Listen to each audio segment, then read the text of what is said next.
when I heard that my friend Frank was writing this book many years ago, I was like, as soon as you have that book in print, we need to do it, and he came through for me. So I'm really happy to have him here, but for now, I'm going to hand it over to the man of the hour, Frank DeCaro, my friend, who wrote Drag, Coming Through the Big Wigs of Show Business. Please give him a hand. Woo!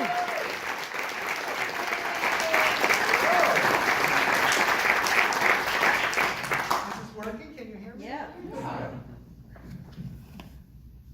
Thank you for coming out tonight. Appreciate it. Happy Pride. Whether it's your month or not, happy Pride.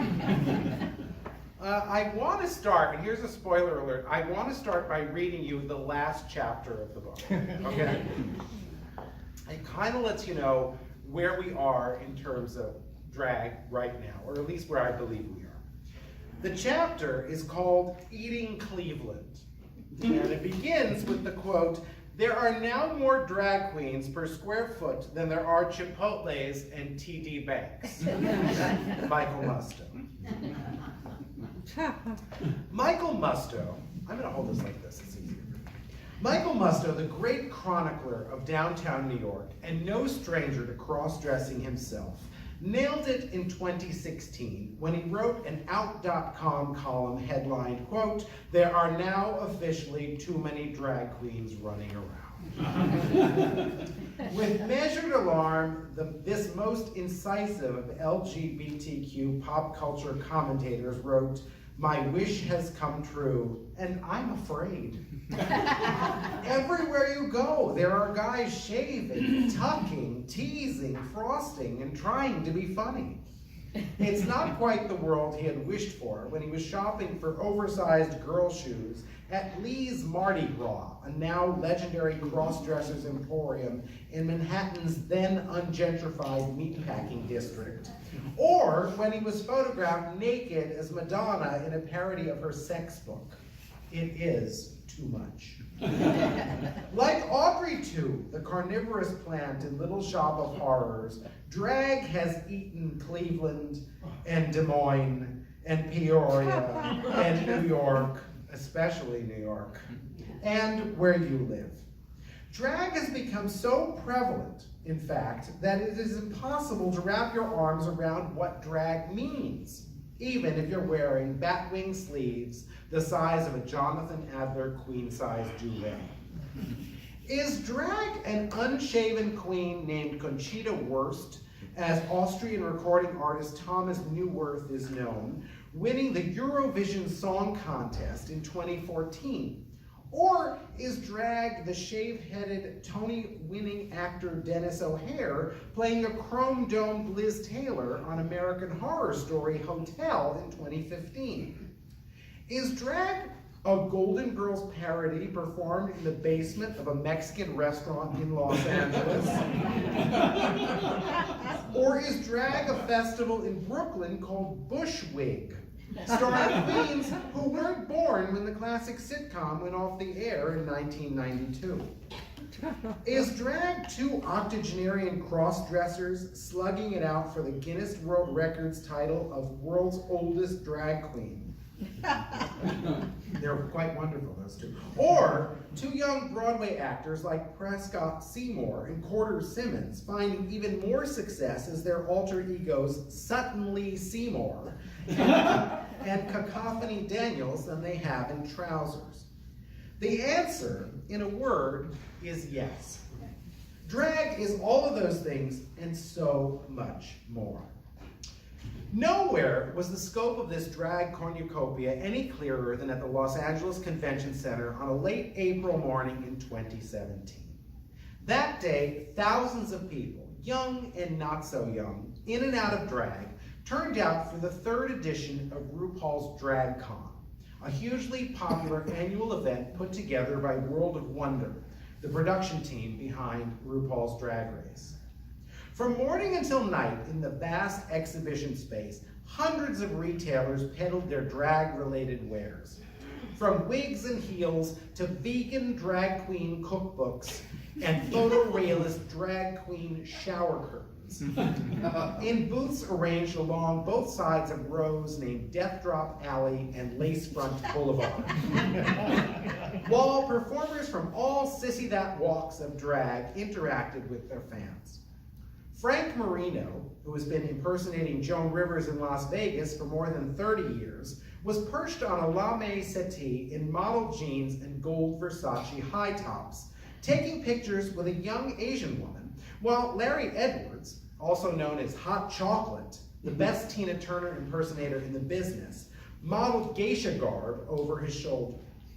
Valentina, the alter ego of James Andrew Leyva, an LA kid who had been doing drag for only 10 months before he began competing on the 9th season of Drag Race in 2017, was drawing a crowd of screaming well-wishers in another corner. Meanwhile, Elvira, a cisgender ghoul last time anyone checked under Cassandra Peterson's hood, had a line of 100 people deep, dying for a moment with their busty vampire idol. Glitter-bearded men, some bear-shaped, some bare-assed, were buying t-shirts with the late great Divine on them in a booth that doubled as a mini museum to the man born Harris Glenn Milstead. Katia, the popular queen from season 7 of Drag Race, who calls herself the sweatiest woman in show business, was working up a lather at a booth near the front of the huge hall. While in a ballroom upstairs, Mark Indelicato, the actor who played a little gay boy on Ugly Betty, before he even knew he was a little gay boy in real life, was wearing Cleopatra eye makeup and a fishnet top discussing LGBTQ portrayals on television, on a panel that included a trans man, the actor Elliot Fletcher of Faking It, The Fosters, and Shameless fame. That day at DragCon, there were go-go boys who'd been grinding all day in the same schwitzy studded jock straps they'd had on since the morning. But Lily Whiteass, the alter ego of actor Todd Lattimore, who had appeared in the 2010 Broadway revival of La Cage aux Folles, was rocking her second look of the day, a Rastafarian-inspired miniskirt and dreads that belied her Caucasian drag name. Early that evening, as spent DragCon attendees were sashaying away, their feet sore from walking in heels for 8 hours, I snapped a picture of the back of a drag queen wearing a potted urn on her head and square trimmed shrubbery for shoulder pads. I posted it to Instagram, and within seconds, there was an OMFG comment on the photo. The high fashion human hedge, it turns out, was a New York recording artist named Linux. Apparently, I should have known that. Among Linux's fans is the young man who wrote that comment, a teenage drag queen named Obscura, who, as it turns out, is my college roommate's son. Talk about feeling old. He is developing a following of his own via social media and drag competitions in his native New York City. If he has his way, Obscura won't be Obscura for very long. Michael Musto may have been right. There are too many drag queens in the 21st century to keep up with. But the late great pianist Liberace, a sort of drag queen in his own unique way, was also right when he quoted his friend Mae West, a female drag queen if ever there were one. She liked to say, too much of a good thing can be wonderful.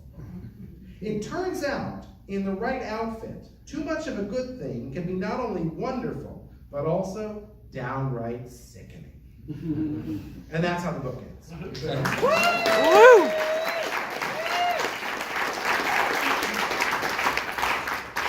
This is my college roommate's son.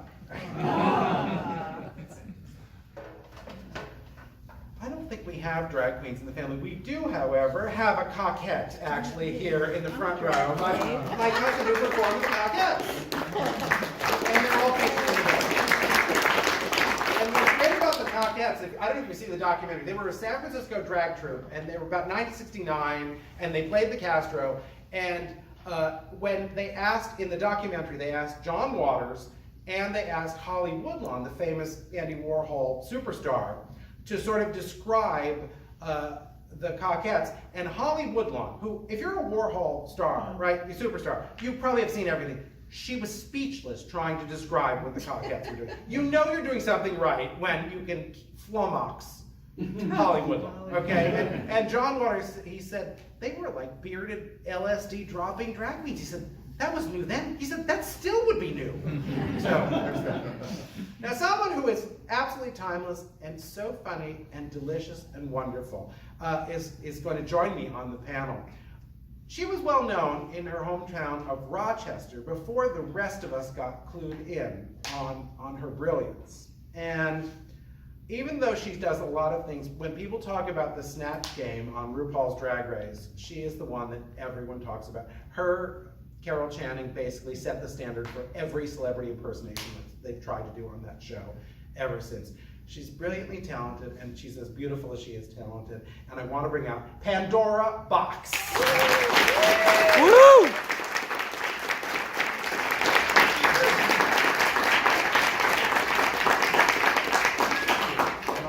Do you prefer which side? Doesn't matter? That's fine. And Rochester's loss is hard game. You're in Angelino now. You've lived here longer than I have, so hooray. The best. I want to start out by asking this first. Who, in your life, who was the first drag performer or cross-dressing actor or someone doing that entered your consciousness? Who was the first person you saw in drag? Oh, I don't know who the first person exactly was. I know that I loved the TV show Soap in reruns. I was conscious of it, but it was always made fun of, so I didn't know it was something legit until I moved to Rochester, New York, and I saw a drag queen named Darien Lake perform. But if you don't know Rochester, New York, Darien Lake is actually a theme park that's just outside of Rochester, New York, which is why she chose her name. And the first night I met her, my new boyfriend, because when I decided to be gay, I moved to Rochester. And Are the pictures that good? just seeing and he introduced me to her out of drag, and he said, this is Darien Lake, and I didn't know if she was a boy or a girl, or what was going on, because I was very like small town kid, and I thought, what a cruel nickname, they're calling this larger lady boy something. I'm like, they're making fun of her by calling her a theme park. And then I saw her in drag, and I went, oh, I get it. Oh my God. I understand it all. You can lip sync songs like I've been doing in my bedroom for years, and people will give you money. Sign me up. Where's the sheet? I'm signing up. I'm doing this right now. I was going to say, this book is based on my first, the impetus to write this book was based on my first drag experience. When I was 3 or 4 years old, I was a big fan of the show The Munsters, and I'm still a huge fan. It's still my favorite show. I can't lie. And Fred Gwynne, who played Herman Munster, who was the Frankenstein lookalike, gets, in one of the episodes called Just Another Pretty Face, gets hit by a bolt of electricity and turns into a cocktail waitress. So he's basically Frankenstein with sausage curls and a Victorian outfit, and I've loved men in dresses ever since, and I also think a woman in a chest wig is pretty good too. So there's that. But it goes back to those early times, and it's very eye-opening. And you mentioned about Rochester and Darien Lake, and Aggie Doon is from there as well. Okay, what is in the water in Rochester that there are so many brilliant drag queens to come out of there? Led by you. Glitter? I don't know, it's kind of an artistic city too. Like there's the Eastman School of Music is there, there's the Rochester Institute of Technology, there's a lot of artsy, I don't know what the proper term is, sorry, forgive me if I'm not PC about what you call it, but there's a lot of artsy people in Rochester, and so there's a lot of gay people in Rochester, and it was just a very welcoming place, and there was a lot of drag queens in there. Like my theory is that drag queens are like gremlins, and you throw a little liquor on one and 5 more pop off. Don't ever feed them dick after midnight. Even during the S&M Pride that we're apparently part of here. There's that. So how long was it after seeing Darian? Did you say, did that process of sign me up, I want to do this take? Well, I still was a little shy boy and didn't really want to admit that I wanted to do it. But I had a friend who was really, really wanted to do drag. So I used to kind of get in with it. And he befriended Darian and became friends with her. And then I said, well, maybe I want to do it. I don't know. But, they had a drag party where they were putting people in drag. So I went to this party. I had stolen some of my sister's clothes. And I went there and I'm like, well, yeah, sure, I'll do it. I guess I will. But I guess the biggest advice I could ever give a new drag queen is don't have somebody put you in drag when you're dating their ex-boyfriend. And they're not really exes. But I was very naive and didn't realize that. And she made me look real fucking ugly. It's looking, what's my crowd? Sorry, I know it's a library and I'm swearing. Wow. But Darian walked in when I was in drag and went like this. Oh. She's like, we'll fix it. And then she pulls me in the bathroom to make me look at myself in drag for the first time. And I go, this isn't really what I dreamed that it would be like. This is kind of terrible. And she's like, you have to lean back when you look at yourself in drag. Like, lean, wait. Like, what? When my eyes are almost closed, I look all right.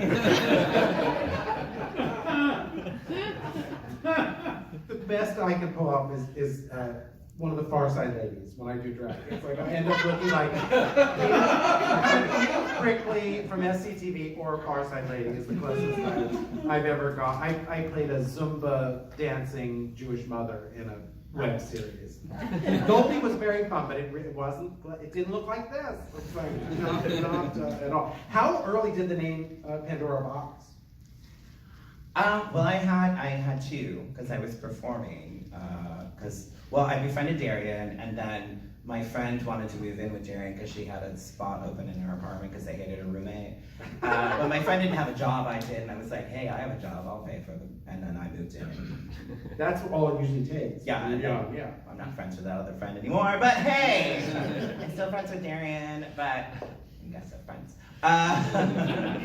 No, I was doing a show and you had to have a name, and so I was very into Greek mythology because I was a very fancy, white, closeted gay person in Canandaigua, New York, which is where I graduated high school. And I was like, oh, I love Greek mythology, it's so fancy. I'm gonna name all my pets Greek mythology names and blah, blah, blah. So I had a choice, there were two names. It was either gonna be Pandora, I wasn't sure about the box, or my other name was gonna be Madeline Michaels. It's very cross-dressing. But, well, because my first real name, my government name is Michael. And Madeline for Madeline Kahn, who's a comedy legend. Actually, I'm looking around. You all know who Madeline Kahn is. Yeah. Oh, yeah. Sorry, I'm used to performing for groups of young kids that just scream for Ariana Grande, and that's all they know. Well, yeah, and Lucy was an influence on you too. How close to Jamestown was that name I can't pronounce that you just mentioned? Oh, actually, I was born in Jamestown. That's what I thought. Yeah. So I was born in the home of Lucille Ball. Upstate New York, way over, almost until you run out of New York. Well, yeah, southern to you, yeah. New York City is here, and New York State is this big state, but everybody thinks you're from New York City when you say New York, which is fine. But yeah, I was born in Jamestown, New York, and it's kind of a dump now, and but everything's Lucy. Years ago, they were like, let's put Lucy everywhere so we can get people to come to this shithole town. Now there's the comedy museum there, the big. I know. Yeah. And that gorgeous Lucy statue. Anyone saw that? They did make another one. But everyone still wants to take a picture with ugly Lucy. They want to find scary Lucy. Because it's literally terrifying. Children run away from that.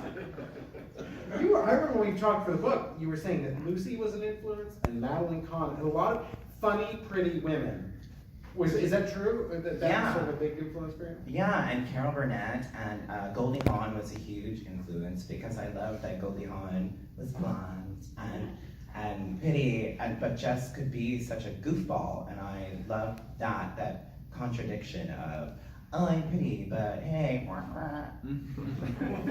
That's my comedy. Wah, wah. Were there drag performers or just who also influenced you in the way that these very funny cisgender women did? No. I mean, not till much later, not till I was in, like, doing drag and being so close to New York City, we knew about other drag queens as I was performing. Like, we knew about Lady Bunny and Coco Peru and Jackie Beat and none of them are here, so they won't mind if I skip their name. But yeah, like all of those legendary performers we knew about. We were excited to be near New York City. Like, we're so close, but it's a 6-hour drive. Sometimes we would do it. We finished the club gig and we would drive 6 hours to go to New York. We would stay in a cheap hotel in New Jersey because they have really good fabric in New York City, so we would go fabric shopping. And one time we stayed really late and we went to a club and Lady Bunny was hosting bingo. She's not on that drug anymore, but she was that night. I was like, wow. Was it a teeth grinding kind of drug, that one, or a different one? Well, I don't know what she was doing, but I was a little shaken as a young queen. But she had like her big hair on, but then in the back was just this tiny little ponytail with a red rubber band around it. And I could not figure out for the life of me if there was something missing from the back. That's where she kept the drugs. I think she's a blow-up doll. That's where the knot was tied. That's what it was. I think that was. You could be right. You could be right. I don't know. When you were, how much did? Oh, let me ask this: who knows Pandora's middle name? Raise your hand. You're live with me. You're right there. This is being recorded too. Okay. Thanks. When did you decide that it would be? Okay. Oh, actually very early on, because Darian and I, as roommates, were huge Olivia Newton-John fans. Like, we would listen to Olivia Newton-John, and we were depressed. We'd play like her old, like 70s stuff, like Sam, or all that kind of stuff. Because we're like, let's just listen to this and just, I don't know, just hang out and be depressed and we're lonely and whatever. And I was like, oh, that should be my middle name because then my initials can be P.O. Boxx. There you have it. When it comes to trivia night, you will now know that answer. You will be able to get that. Do you? In the book, I talk about this. Were there any drag queens, or if not drag queens, but what cross-dressing drag characters on television that kind of scared you? There were some when I was a kid. Every drag personality on television, it was either, if it wasn't for comedy, if it was for drama, they had multiple personality and they would be dead before the hour was over. That was always the way, and it was kind of freaky and scary. We were talking about Pandora's version of Carol Channing. We fell in love with on Drag Race. It was the best Carol Channing part of Snatch Game. But I was saying that there's an episode of The Streets of San Francisco from the early 70s. And John Davidson, the song and dance man from the Disney movies and the Hollywood Squares and whatever other TV shows he did, he plays a murderous Carol Channing impersonator. Gives you a hat pin to the heart and kills him, you know. It's problematic. It's like the don't let me kill again kind of thing. Are you too young to remember when that was what we saw on TV or no? I had no idea that this existed, but I'm going to find it and watch it. You need that? It's amazing, yeah. I don't know if any scared me. I just knew, like, that's why I didn't really know about drag or really get drag. You know, I lived in a very small town. Like, I didn't grow up in Rochester. I bounced around. I grew up in this shithole called Olean, New York, and it was very, very white, straight, angry. But caught in my thoughts about being a man. And oh, it didn't really scare me because I didn't really know about it. And it's only till later I look back at it and I realize that there's a reason why all of the drag characters really still look very manly, is because they had to let you know that they were still drag queens. They were a man dressed like a woman. They couldn't be too feminine. And on season 2 of Drag Race, they really wanted us to look as feminine as possible. We got notes about lighten your makeup, don't do such harsh shadowing, we need to pull it all back because it's HD cameras and all that. And I'm like, you just want us to be women, right? Because I actually walked in the workroom and the first thing I thought, I'm like, who the hell are all these people? And they're all women, and I am on the wrong show. I am the clown. And yet, who do we talk about? You! Well, you know, you mentioned that little show, RuPaul's Drag Race. How did it happen that you were cast on the show? Were there seasons of auditioning and sending the tapes in, or what was your experience? Well, they announced, I was working as a video editor in Rochester, New York for a local news station, sitting in my little dark cubicle going, is that all there is? Is that and I liked my job, I had a great boss, and then he was leaving, I'm like, fuck. Okay, so I saw the audition that came up that was like RuPaul's Drag Race. I was like, what is this? And I saw it, and I'm like, no, I'm going to be on this. I'm going to be on this. And they had a whole online audition process and all the stuff that you kind of did, and then it happened, and I didn't get on, and I kept thinking, but no, I'm supposed to get on this show. That's what I keep thinking. So when it was a hit, well, a modest hit. I mean, like 20 people watched it on Logo, and it was shot in RuPaul's basement in a Vaseline lens. They said they didn't have any money, so they gave it a glow job. But yeah, when I saw the auditions for season 2, I was like, okay, I'm doing everything. I made this really good audition video, and I'm never one to like toot my own horn, but when we did the premiere party, I had the person that heads the casting department and another person say to me that it was the best video that they had ever had for any show that they ever casted. And I'm like, thank you. And so yeah, I auditioned, and then I got phone calls, and what a lot of queens don't realize is every time you get a phone call, it's part of the audition process. Like they talk to you every time because they want to know what you're about. And so I went through that process, and then I got on. And I walked down the set.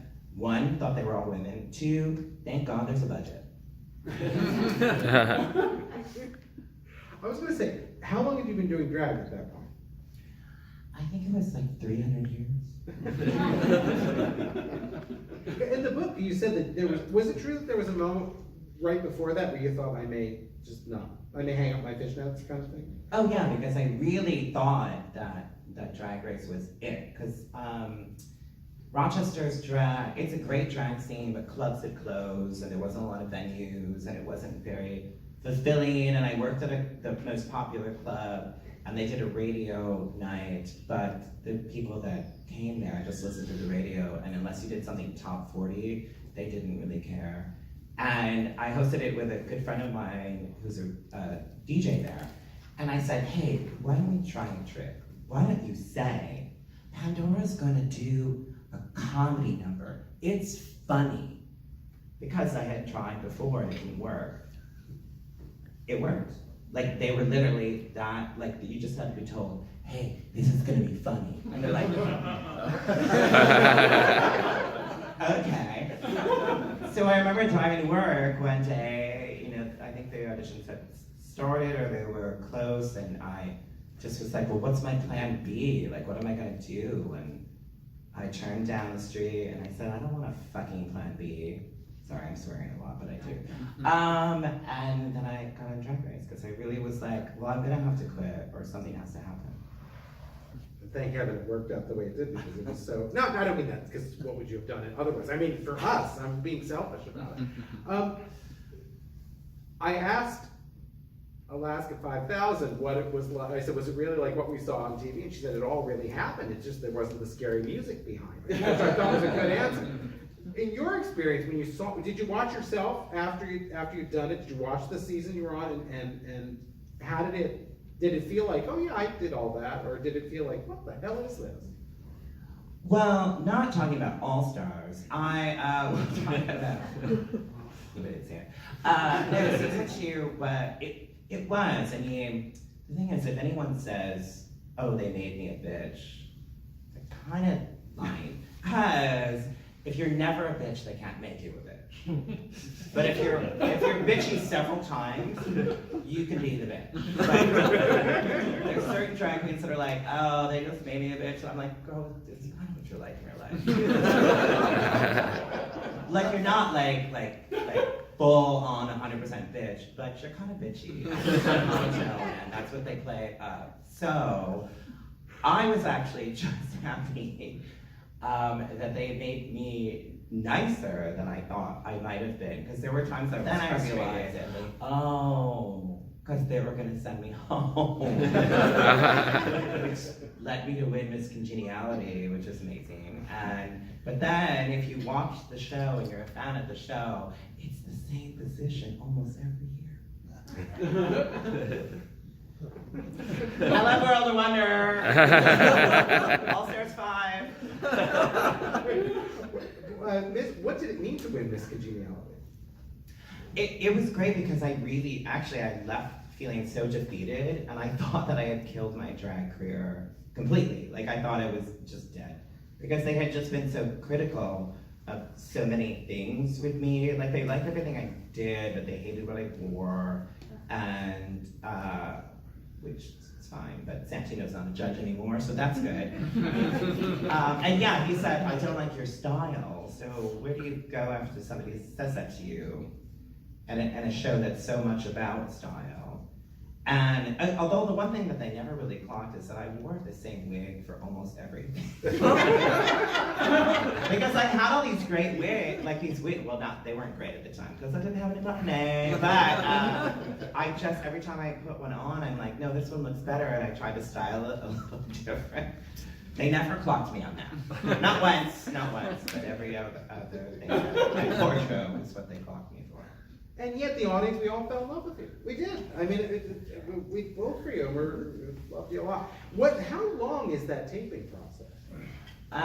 It's about a month, depending on how long you last. It's like every episode is about 2 days. I think I'd always dreamed as a child of going to Hollywood, and I finally did.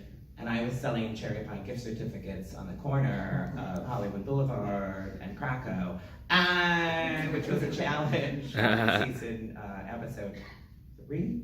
And that one took like 3 days because we were out. They made us go on the streets dressed like prostitutes, talking to tourists that didn't speak English. They ran from us. They're like, what the hell's happening? But honestly, I would have ran from us. I've only been involved in a couple of their things, and it always feels like guerrilla filmmaking when you're doing a World of Wonder production. Does it feel that way with Drag Race, where you sort of feel like you don't have a permit to be doing what we're doing? That's the time we did it, that's what it felt like. Yeah, I mean, maybe that does it. I mean, I don't know what they had, what permit they had. We could only go from a certain section to a certain section, and there were all these weird rules about it. So yeah, they probably, and it was across World of Wonder, so I'm sure they were just shooting it and hoping, praying to Jesus or whatever. We were around the corner as Bianca Del Rio and the girl who'd been Tracy Turnblad, one of the Tracy Turnblads, I don't remember which one, and I was just being a screaming queen. They wouldn't tell me what the role was because it said on the script, Old Queen is what it turned out to be. And I'd have done it. You could just tell me that's what it was. I said yes.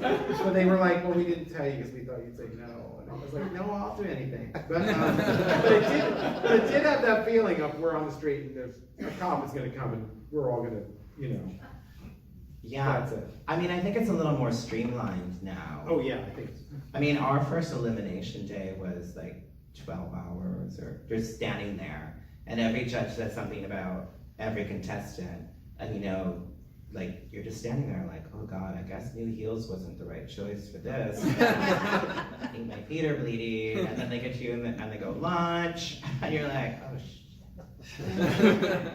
And then they feed us El Pollo Loco, which means you put it in your mouth and it comes right out your butt. You're afraid you're gonna poop yourself on stage, while Rue mugs for the camera, which is Rue doing.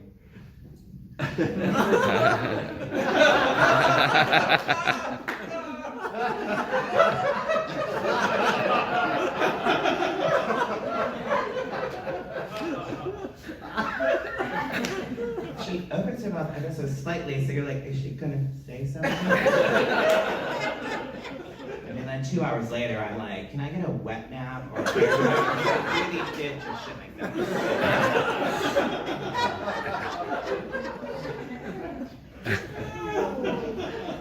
Way to go from here. We saw the taping of RuPaul's talk show the other day. We went to one of the episodes, and they talked about how Ru does not will answer you, but facing the camera like this. So if you talk, they're like, she's not going to turn to you. And they were talking about how they all just face forward, and they will not look at you, and that's it. Because, well, I'm sorry, we're microchipped, so I can only get away with so much. So she's part Disney animatronic at this point. But the other thing too is in the workroom when she's talking to you, she'll be like kind of like cutting up, and she's like, oh my. Somebody's talking in her ear, and it's got their ear, but all of a sudden it glazes over, and you're like, oh my God, she really is a Stepford drag queen. Nothing's wrong with her. What happened? Somebody has to like crank her back up and start. Pandora, when it came time to do Snatch Game, was there a feeling of, oh, I've got this in the bag, doing a funny celebrity impersonation, or was it scary? What was that feeling? Because that's when you know, I mean, you knocked it out of the park. I mean, now we're friends, but that was the one everyone goes back to. Well, and I still lost that challenge, but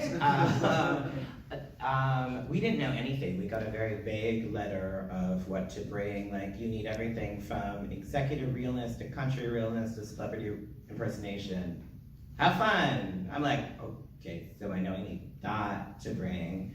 And I had done this stupid public access show called the Gay Means Happy Show in Rochester, and Darian was on it, and Kasha Davis, and I did a skit called Carol Channing Rambles, where Carol Channing hosted her own talk show, because I had seen her at the Tonys, where LL Cool J and Carol were presenting together. And I was like, this is the most random hookup here ever. And I just didn't think that, I don't know if Carol just went full Carol. I don't even know if she knew where she was. She was just dancing, doing everything that we love, and LL Cool J just kind of going with it and kind of laughing. And I was like, God, she needs her own talk show. I just want her to ramble. I just want her to get on there, interview guests, and just start dancing and do nothing. So I made it a show. So when I went to Drag Race, I didn't bring anything Carol Channing, because I thought, well, I'm not gonna really do Carol Channing. Why would I?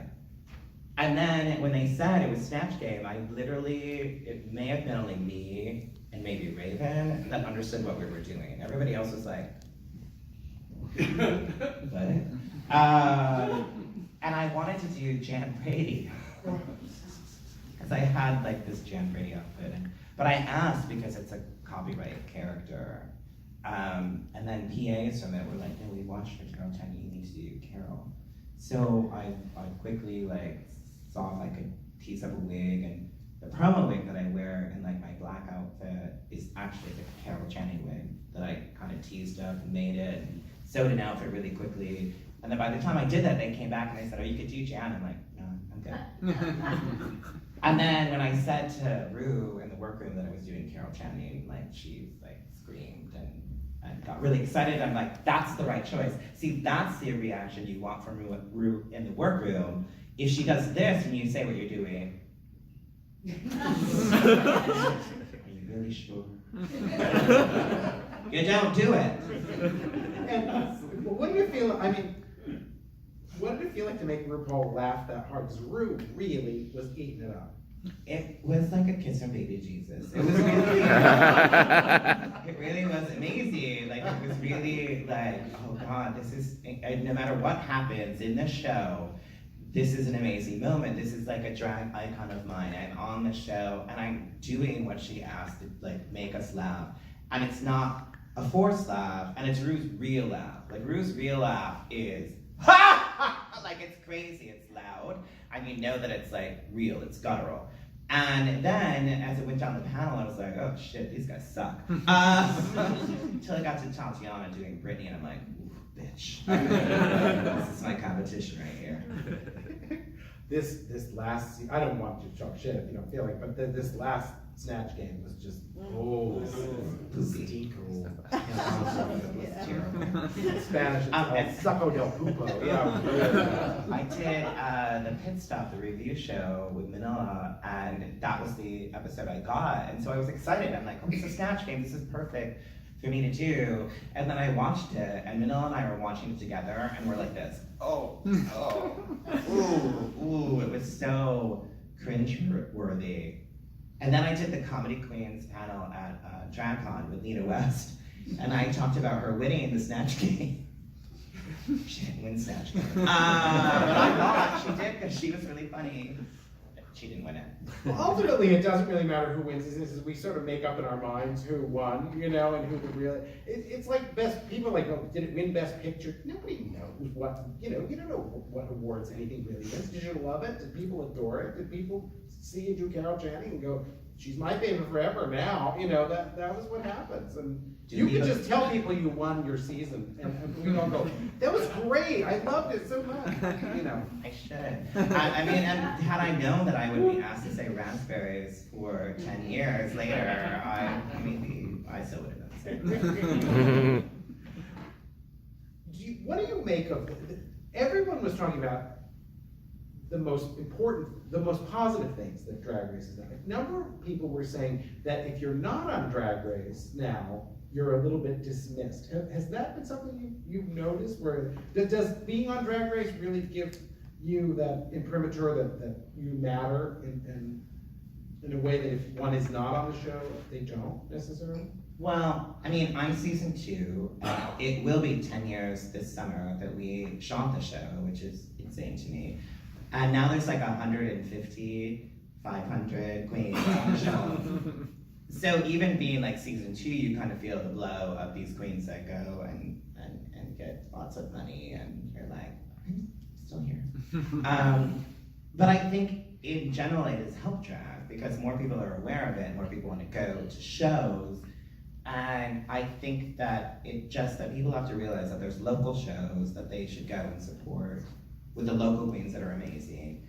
And I would say definitely in LA, which is it's disheartening, but there is a pay discrepancy between queens that have been on Drag Race and who have not been on Drag Race. And they really do lowball the queens that really work their asses off and keep the show running. And they really do pay them a lot less.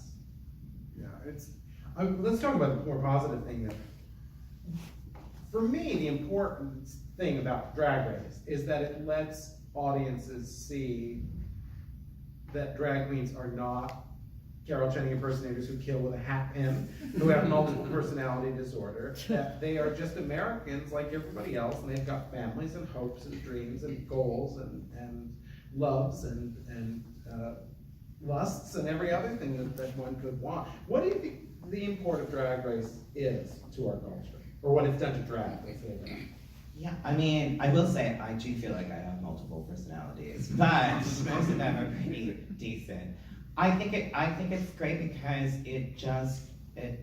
dressing up in a costume, or I'll call it a costume, has really taught me more about myself than I ever knew, and it's kind of freeing. It just drag is a way to express yourself in any way that you choose fit, and I think that Drag Race is allowing people to look at gender and people and roles that have been assigned to us by society for a long time. It kind of eschews all that, and you can kind of just be your own individual. Is there, in doing drag, do you feel a responsibility to do it well, or present a positive illness as well.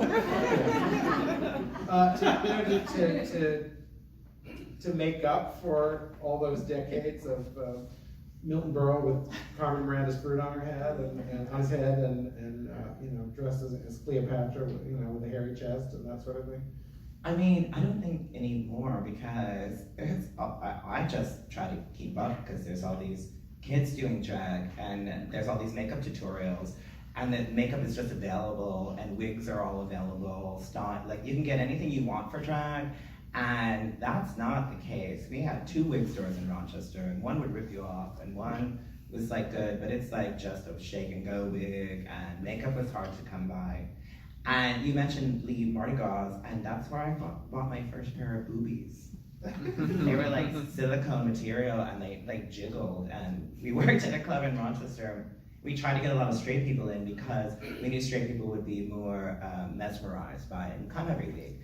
And so the minute I got those, my new dance move was I had a little bounce, but they would move, and it would never fail. All of the heterosexuals in the crowd would go like this.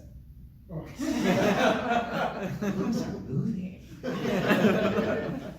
So the straight crowds, they really were mesmerized. They were more mesmerized, as it turns out. Yeah, and they were the ones that would come back every week. Like, some of the gays, I'm whatever, I don't care about labels. But they would be like, oh my God, she's wearing that outfit again. And I could do that better than her.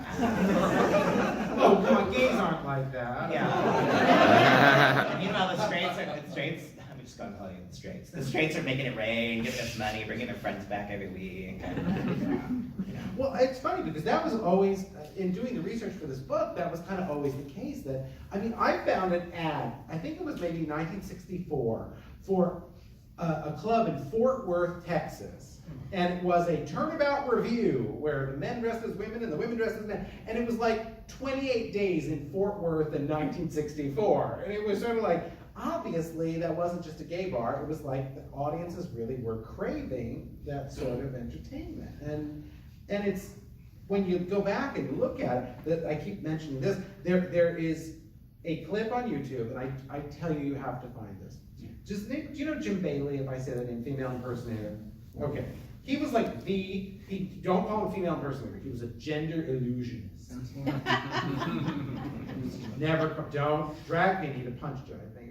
He dated Lucy Arnaz. Anyway, he was on Here's Lucy as Phyllis Diller. He was on Vegas as a Judy Garland impersonator who shoots herself because she was pretending she was being stalked, but she was stalked by her own other personality as one does. But this is why I'm bringing this up. There is footage from a 1978 or 79, I don't remember which year, primetime television, network television, Super Bowl preview special. Okay, so probably the Friday or Saturday before the big game on Sunday. And Jim Bailey shows up dressed as Barbra Streisand in A Star Is Born with the permed hair, in the back of an open convertible singing Don't Rain on My Parade as part of a Super Bowl special. It doesn't get more mainstream than that. So I find that just mind-boggling that's it. Is drag truly mainstream now? I think it's definitely more mainstream than it ever was. I mean, drag queens can actually make a living at it now, and more than one. And there's Instagram influencer, which I hate the term influencer, but if somebody wants to give me something free or pay me, I'm an influencer. But yeah, no, it's certainly more mainstream than it ever is. But there have definitely been mainstream crossovers throughout, I guess, our modern history, like Jim Bailey and also RuPaul in the 90s. RuPaul kind of really broke boundaries by coming out and doing that. I asked this the other day, and I think I'm always curious to hear what people have to say, drag performers. Some people believe RuPaul opened the door for drag. Did the door close after Ru walked through it for the big prize? No, I think the door closed when George W. Bush was elected, and everything kind of changed, and it became very you were afraid to say things and do things that we had gotten these freedoms at that point. And I actually interviewed RuPaul around that time. Her album Looking Good, Feeling Gorgeous came out. And I worked for a magazine in Rochester, and I got to interview on the telephone. And we talked about that. We said that it was kind of like this cheesy 80s movie with Roddy Piper called They Live, where all these aliens had taken over, but you can only see them when you put your sunglasses on, and then you can see reality. And it's kind of similar thing that's happening now, where we've gotten all these rights, we've pushed so hard, and then it's like being slowly like taken back and taken back and taken back. And do you think that makes us be louder and fiercer and more angry and standing up for ourselves? I hope so. I guess we'll see in 2020. That's chilling.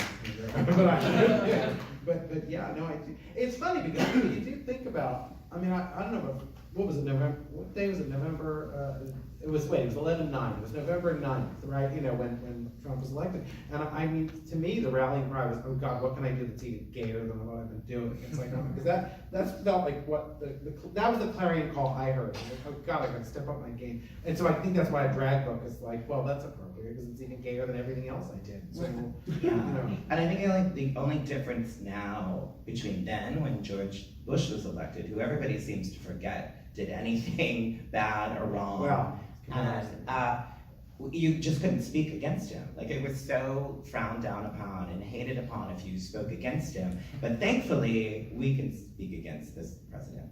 and we do. Good. Every time we make fun of it, we're laughing in the face of danger, I think, is what we're supposed to do. So I'm just curious about this. So many folks have come out of Rochester. Is there, back in Rochester, are there people grinding their teeth and furious, like, look how many girls get out of here, and I'm still here, and does that exist? Without naming names? Yes, I mean, you do. Now you do. But no, there are. I mean, Aggie certainly is, she's kind of flustered. I don't know how to say it.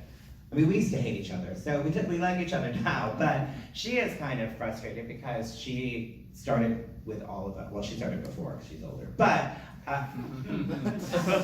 you're watching. This is how your Miss Congeniality, because that just slipped in. If you hadn't paused there, we would all go, oh, that's a nice thing to say.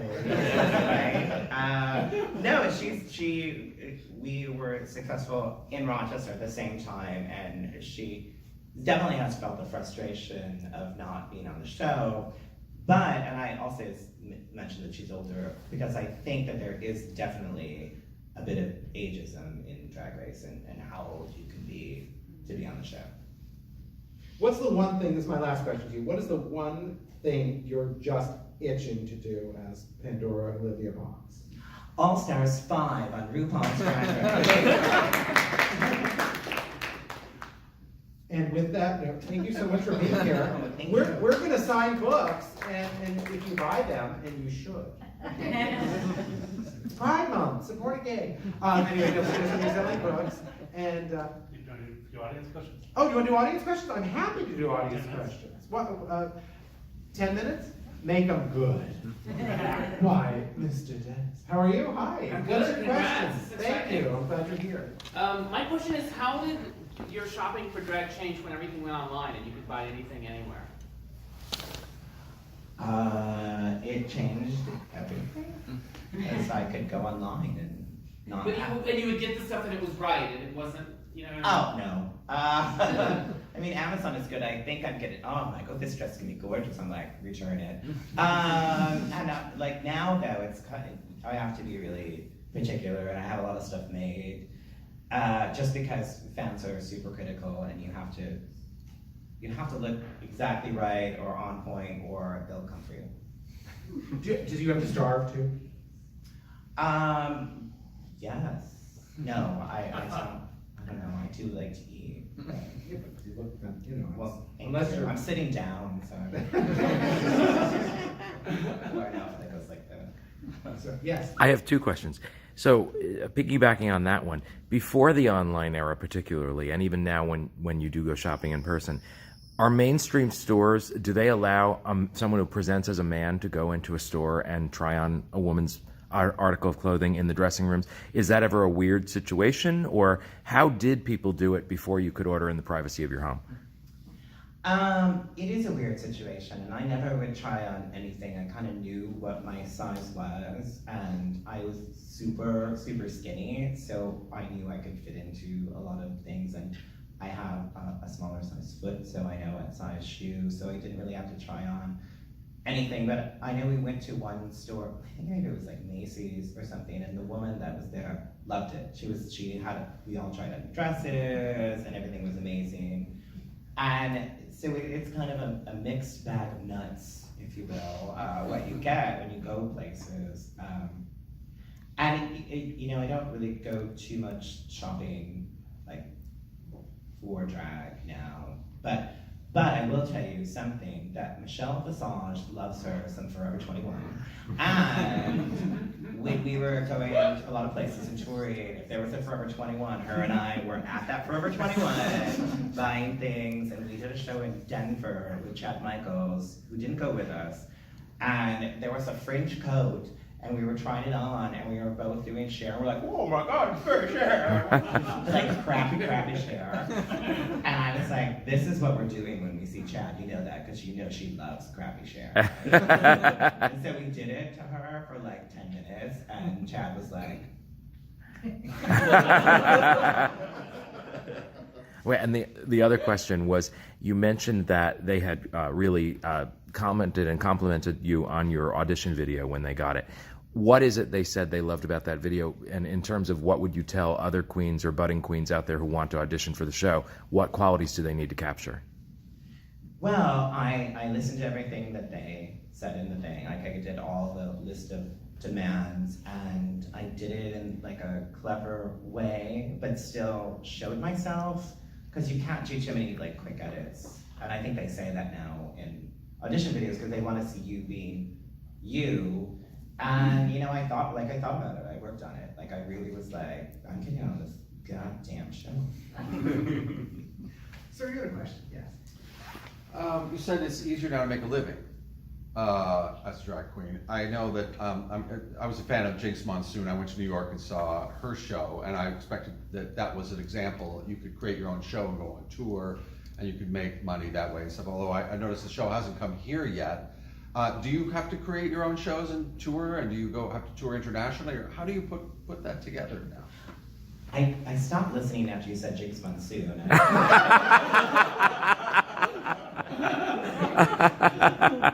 She also won, so she makes more than I do. But no, I love her. But and it's easier to make a living, but not easy, because it's show business. So you've always got to do new things. And every week I'm like, oh God, I'm quitting drag, and I'm done. And you do have to kind of keep putting content out and doing things. But I did just have my own one-woman show called Out of the Box, and I did a tour in the UK and sold out most of the dates. So, yeah, I guess I'm doing okay. Did that answer your question? Jinx, talking about Jinx threw me. I'm like, Touring. Jinx not here. No, yeah. When you're doing England, is it a different experience than playing to American audiences? Well, I think I've done it before, and at times I was really caught up whether they would get things that references, and one of my friends were like, just do everything. We see everything you see, so don't be fine. And my first stop was in London at the Royal Vauxhall, and it's a legendary venue, and I sold out. And I was nervous, because it was the first time I'd done the show completely as is, but it went really well. And it was a good way to start a tour if you do like something sold out that people love, as opposed to like, hey, 5 people showed up and they hated you. Yeah, it's much better. George, you have a Yeah, I question? have a question for you, Frank. Well, either one of you actually. It's more of The a question for Jinx Monsoon. it's more of a comment, but I wanted to know what you think about it. In the 70s, when I was coming out into the LGBT community, the drag, being with the Coquettes, and Divine was my mentor, and it was because of Divine that I got put on a stage with all those drag queens and ended up, being in that community. And She lived with Devon. it was an eye-opener, and it was a family, and But the people that were the queens that I lived with and performed with were very different than the mainstream accepted drag queens that performed like at Finocchio's, you know, that show that was like a hit for 9,000 years. Female impersonators. Yeah. Yeah. Yeah, and so we always had like a sort of a snobbery about it, because as even John Waters said, the Coquettes were like bearded anarchist hippies, you know, they didn't wear boobs and they let their hairy chest out or whatever. And they were, from what I could tell, they were naked as often as they were in As drag. possible, yeah, yeah. I mean, we would get in drag just to go down for coffee in the morning with curlers in our hair and puss print bathrobes. I mean, it was just like, you know, like the kids, the arty kids, you know, that are today or whatever. But so when RuPaul came on the scene, I honestly never watched Drag Race until this year. And I was so impressed with the talent. But it sort of makes me miss like what was special about before it became acceptable, and yet I know how great it is for the LGBT community for the acceptance, you know, so I was just like wondering what your thoughts were on that. I want you to answer too, but I was gonna say, for me, I think if you're still someone, as I was 30 years ago, who didn't leave the house before midnight to go to something, you can find everything that it just will blow your mind the way you used to. But I think that a lot of us are just like, I'm not going out. You know, we went to a party that started at 10 o'clock. You'd think it started at 3 in the morning. We were acting like, starts at 10? It's like, oh my God, you know.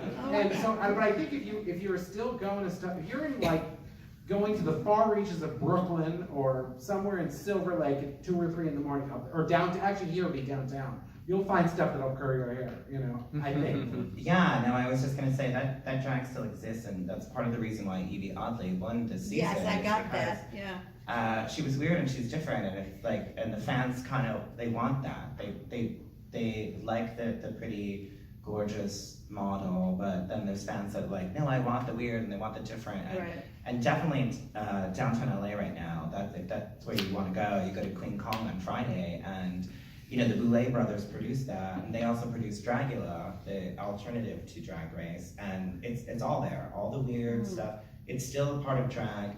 It's just, and RuPaul has said this many times, is that they needed a way to cross over. And the way to cross over was for everyone to look like a woman, so people actually understood what it was. It was, drag was, they are men pretending or dressing up as women. And that's what it is, because it allowed the heterosexual community who didn't really know about drag to key into it, to go, oh, I get this, I know what's happening right now. And then they started to pull in queens that like Sharon Needles and different queens that were different, because they could do it after they kind of set up what it was supposed to be, or what, you know, kind of that, like the prelude. They preluded it for heteros, so it could just slide right in and know what was happening.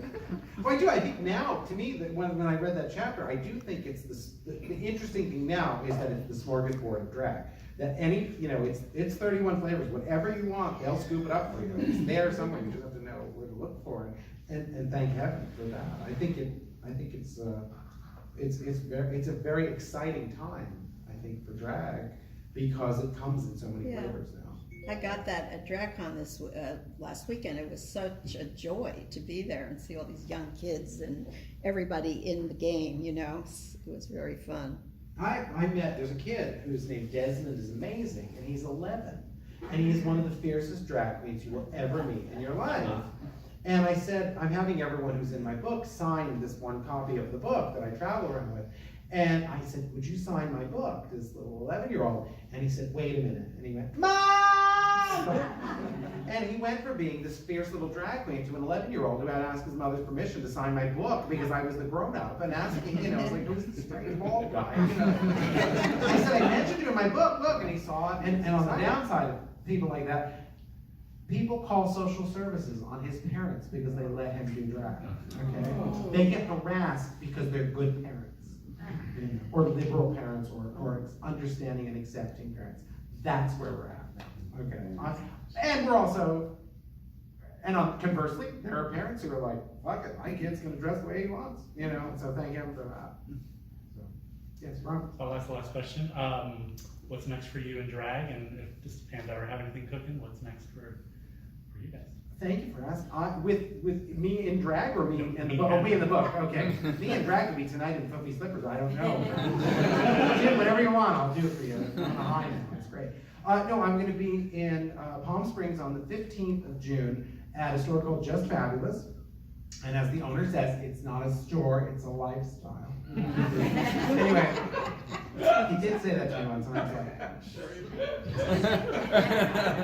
but it is a lifestyle too. And then I'm going to be in New York during Pride Week there, and we got to